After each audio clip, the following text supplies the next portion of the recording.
I always have this question in my mind, who am I? And find out what is this I that I'm clinging to. 28% of the Danish population are not a part of the Danish folk church. Amongst these 28% is 18-year-old Peter, who has been practicing Buddhism for most of his life. When I was little, I thought I was Christian, because that's what they teach us in school. And then I came home and then I said to my mom that I was Christian. And then she was so confused. She was like, no, I'm Buddhist. Then I got interested in Buddhism because she was practicing Buddhism.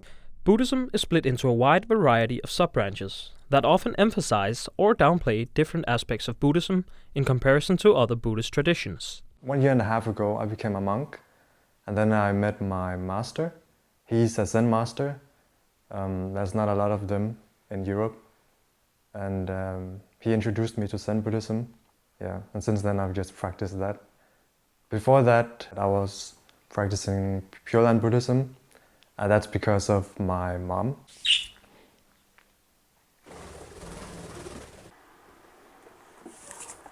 So this is when I just got ordained as a monk.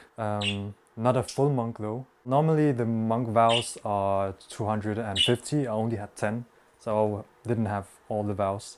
Being a full monk typically entails having a full-time dedication to study and practice the teachings of Buddha, as well as passing on this knowledge to lay people. I have many different ways of practicing it, because it's all in my head, so to say.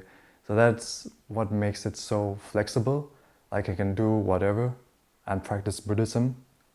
I think the most important aspect is that as a Buddhist you take refuge in Buddha, which means that we live in a world of suffering and we see Buddha as the one who came out of it. And that's why we see him as the only reliable teacher in this world. So we don't follow our desires, hatred, our ignorance. We see Buddha as the only one who can take us out of suffering.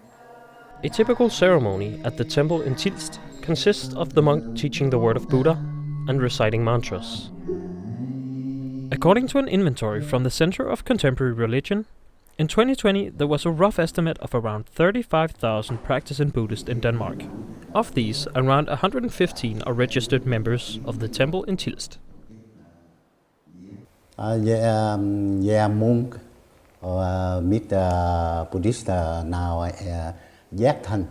Giác là between up walking or thanh between freely. Det forhold, der er mellem munk og lægmand, det er, hvor man ser munken som sin mester. Man vil godt lære fra dem. Han har mange mestre. Vores tempel er hele tiden Mahayana, Buddhas lære, og mantra. Ja, man prøver at gå ind i meditation, som vi kalder samadhi. Og det er det, som vi bruger mantra til. Man kan sige, at det er på en måde en nøgle, eller en dør til at komme ind i samadhi. Buddhists like Peter practice many different types of meditation. At home, he often meditates, whilst doing other activities like calligraphy and tea ceremonies. Whenever and whatever I'm doing, I think about it and try to concentrate on a specific thing, and that's for me is meditation. That could be when I'm cleaning or when I'm doing work in my garden. Then there's the tea. I do tea ceremony, and it's very Zen, how you imagine Zen to be. That's like meditation for me.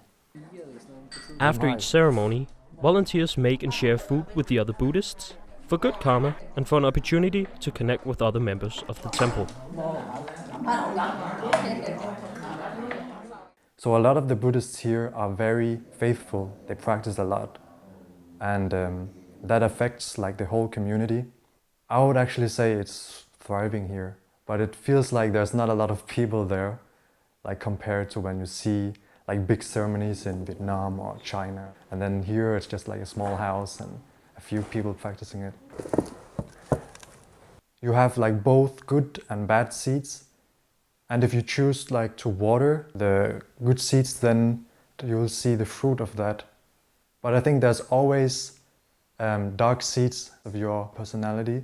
So in some sense, I also have to realize that and accept that instead of trying to destroy that concept of I.